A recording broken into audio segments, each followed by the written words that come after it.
Well, hello everyone. It's Sybil Starr, and I am here to share with you my insights on the Aries New Moon.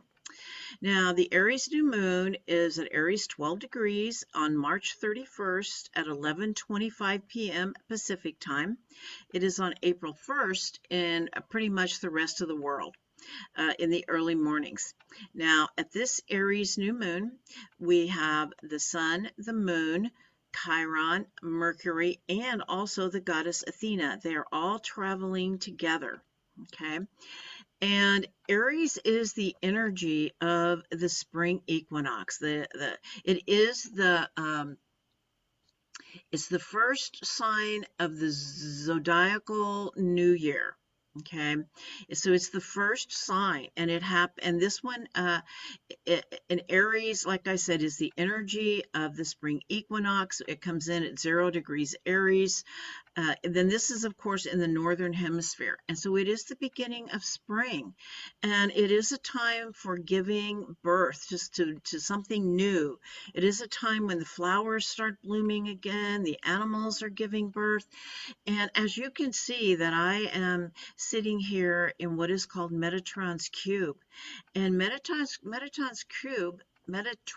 cube is is sacred geometry, and within which is contained all of the platonic solids as well as the flower of life. It's one of the basic patterns of life for creation. And so this is a time of new beginnings and creating something new. Um, Giving birth to dreams that were planted at the winter solstice. That is like the wheel of the year. And it has felt like a holding pattern, but now there is just really great movement and everything is waking up. All the animals that hibernate, and like I said, this is of course here in the northern hemisphere.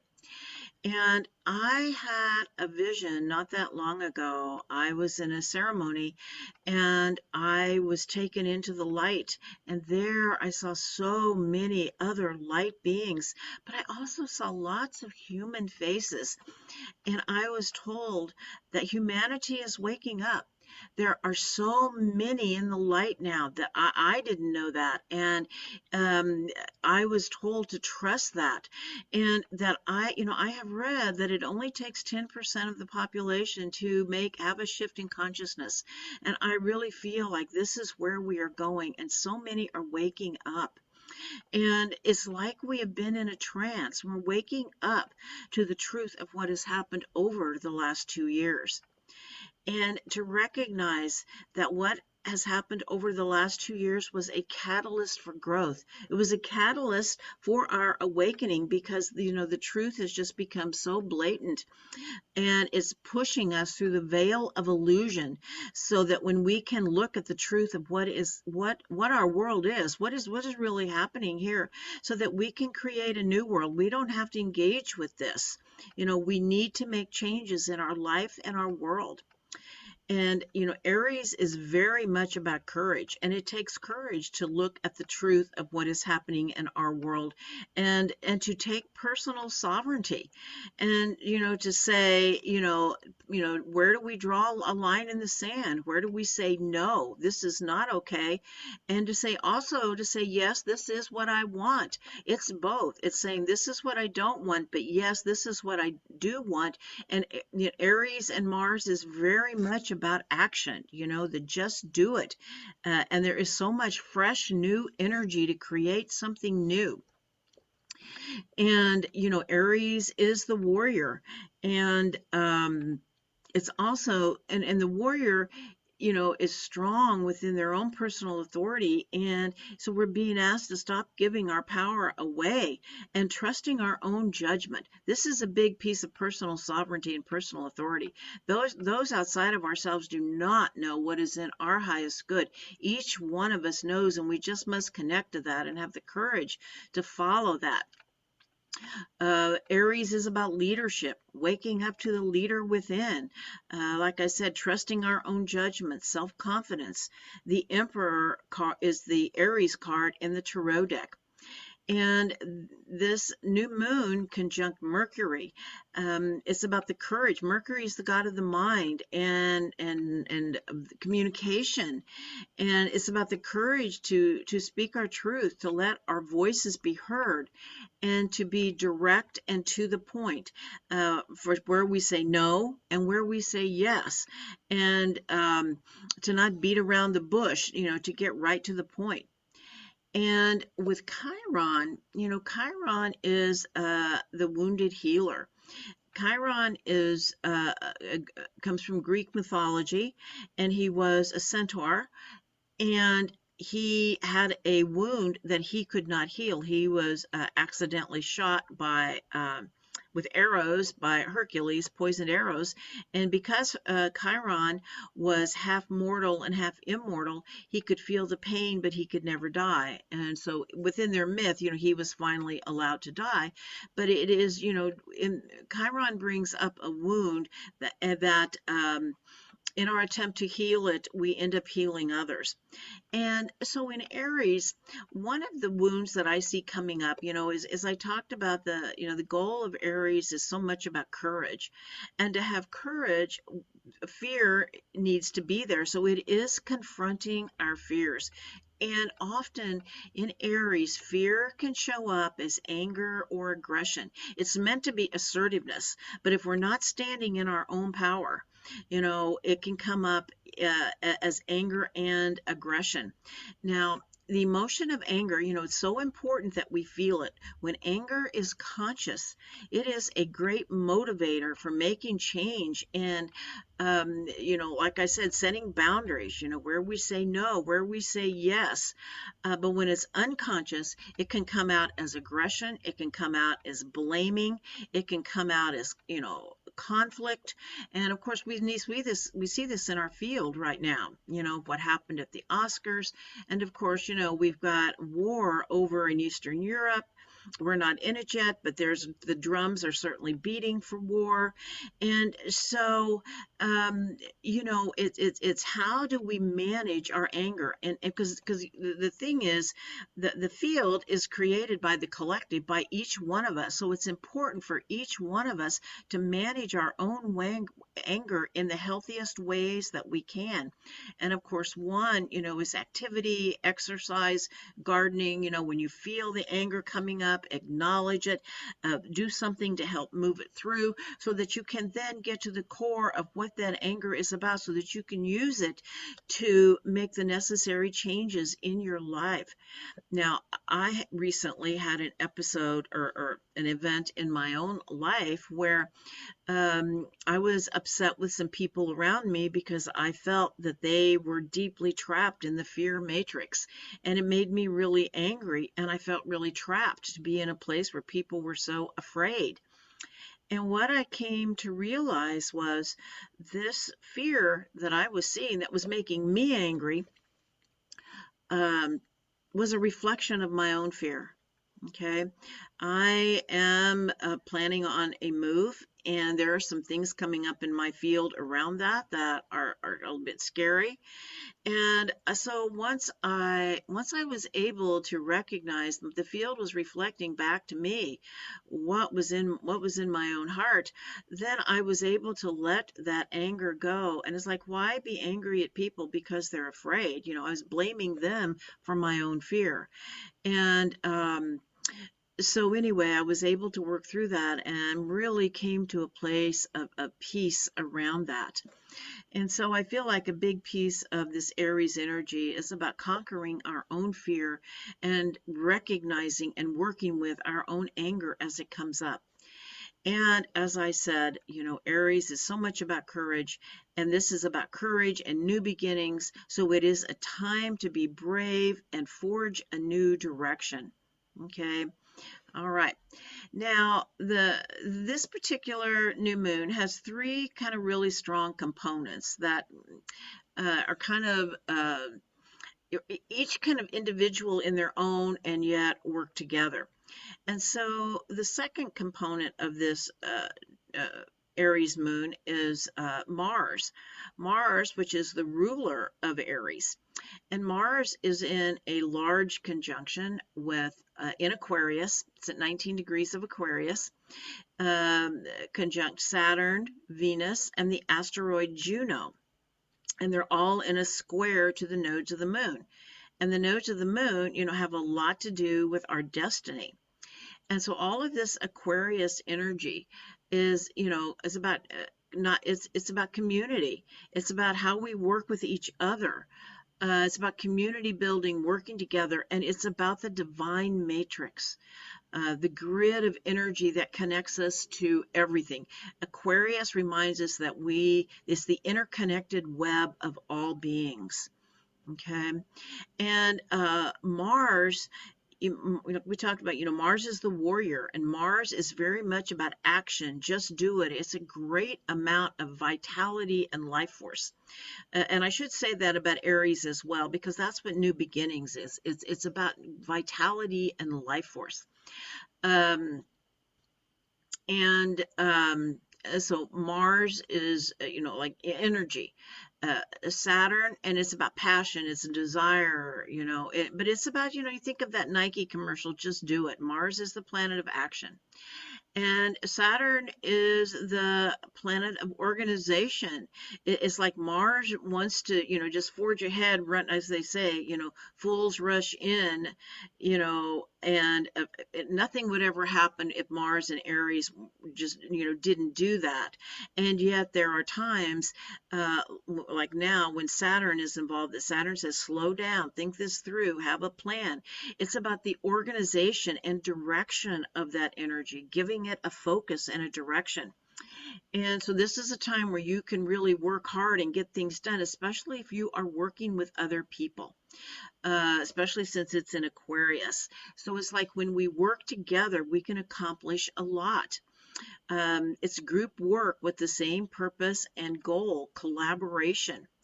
And, as we have this Aries and Mars energies, which is so much about personal sovereignty, it's about coming into a group energy from a place of strength and maturity.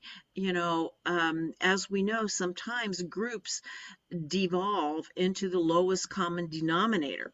Whereas if we're doing our Aries work, we come in from a place of strength, but willing to work with others. Sometimes they say Saturn and Mars together can be like driving with the brakes on. Like you feel like you're not getting anywhere. But Saturn makes you take care of the details, so that things will work out well, so you will be a success. And it's so important, as I said, when groups devolve to the lowest common denominator. But if we come in and we are conscious and we are awake, so it's like to have a conscious we, there must be a conscious me. Each of us brings our level of consciousness to the group, and we want the groups that we're working with to work at the highest common denominator, not the lowest.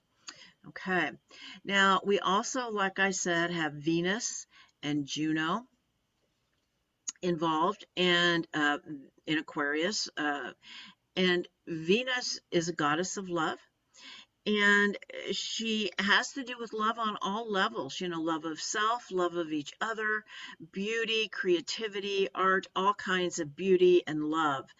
She is that. She's a force of nature. She is that part of us where we are attracted to others and others are attracted to us. So there is a magnetic pull with Venus. And Juno is very much about relationships. She's the goddess of marriage, and she brings in all kinds of relationships. And so Aquarian relationships, what are they about? Well, to me, it says it's about tribe. It's about community of like-minded souls, family of choice, friends, light workers. Okay, and it is waking up to the knowledge that we are part of an interconnected web of all beings, as the indigenous people say, all my relations. We are connected to everything. Aquarius is that divine matrix of interconnected energy to all beings. And so I feel like, that's a big piece of what this is about. It is about our star family, our soul family. It's the time to ask, who are my people? Who is my tribe? And it is about taking our place in the cosmos, remembering that we are part of a cosmic collective as well as an earthly one. Now, so it's the square of the nodes. The nodes of the moon are the north node of the moon is in Taurus. And Taurus is very much about security. And the north node of the moon is our way forward. The south node of the moon is in Taurus, excuse me, is in Scorpio. And so it is the Taurus Scorpio axis.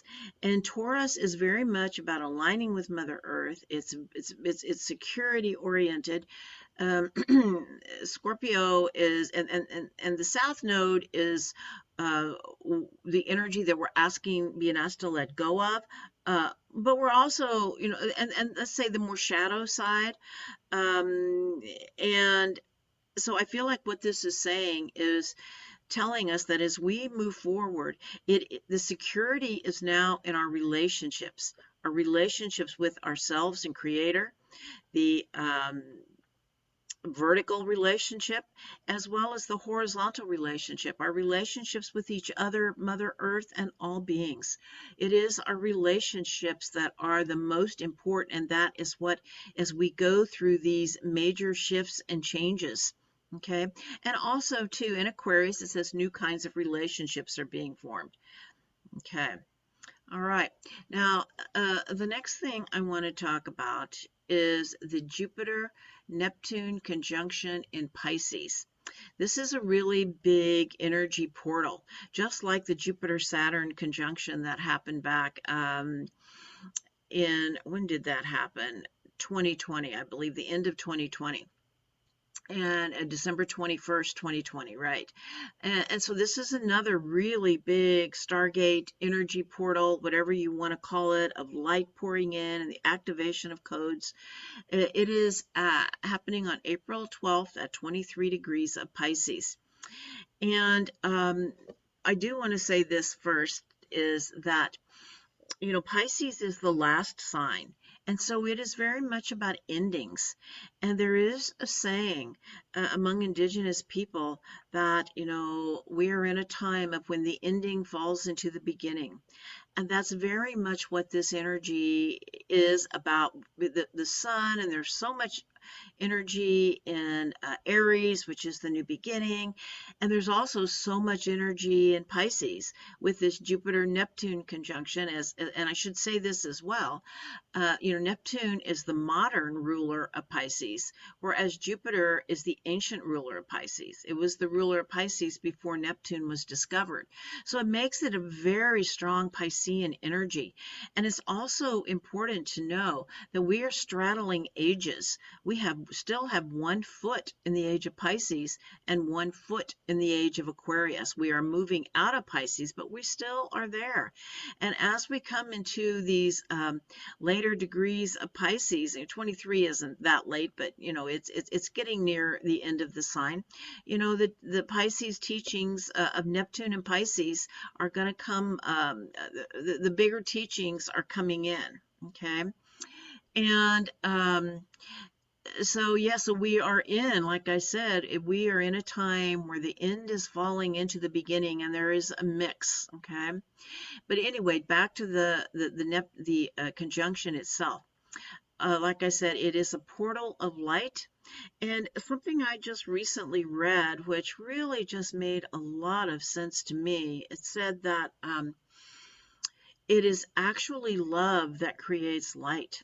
And the more love we can generate in our hearts, in our world, the more light we create, that we actually create light. Light is coming in, of course, from through this portal, and it is, and this light is actually love.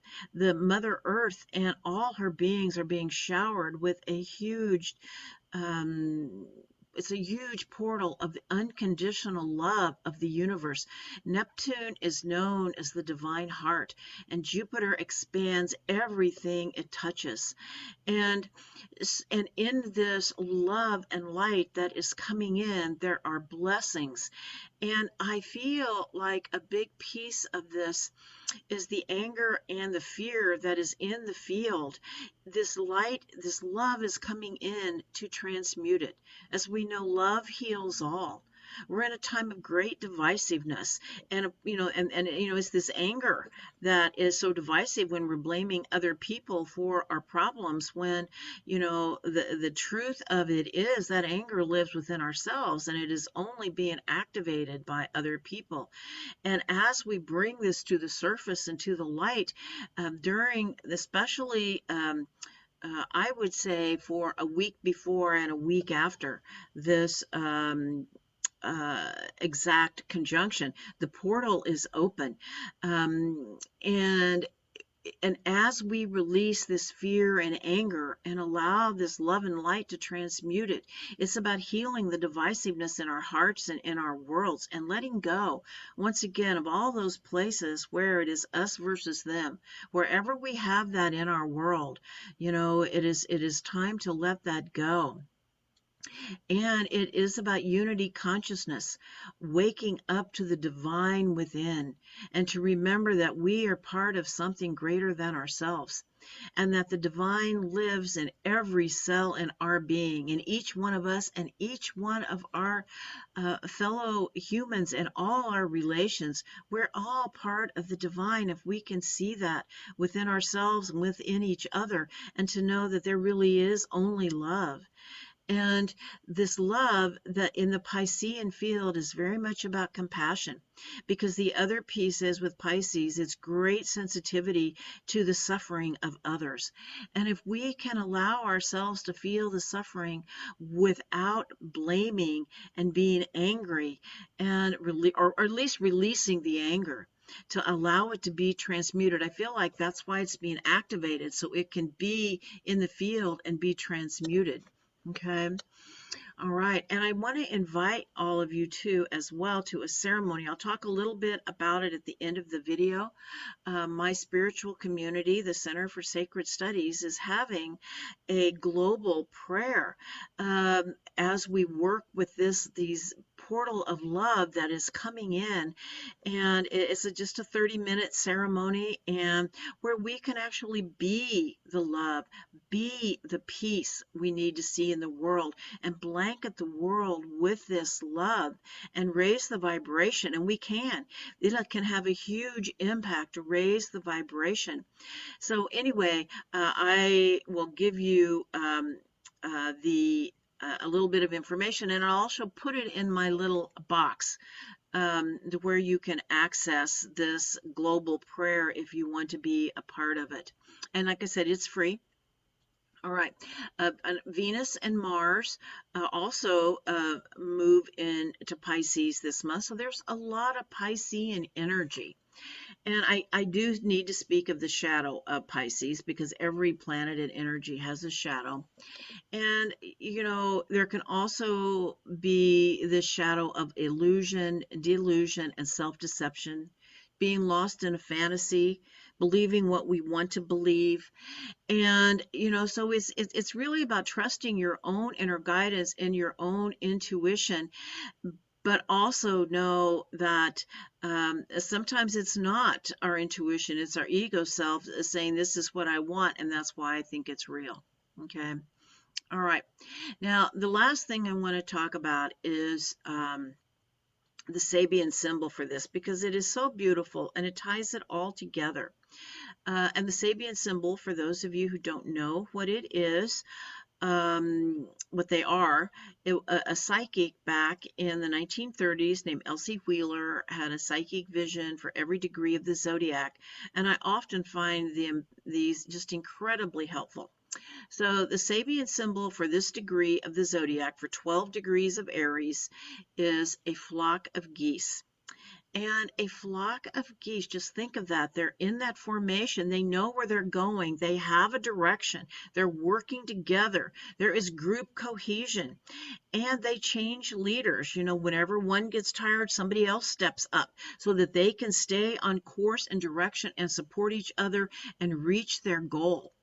And of course, you know, they follow, they're attuned to the planetary rhythms. They instinctually know when their migration is.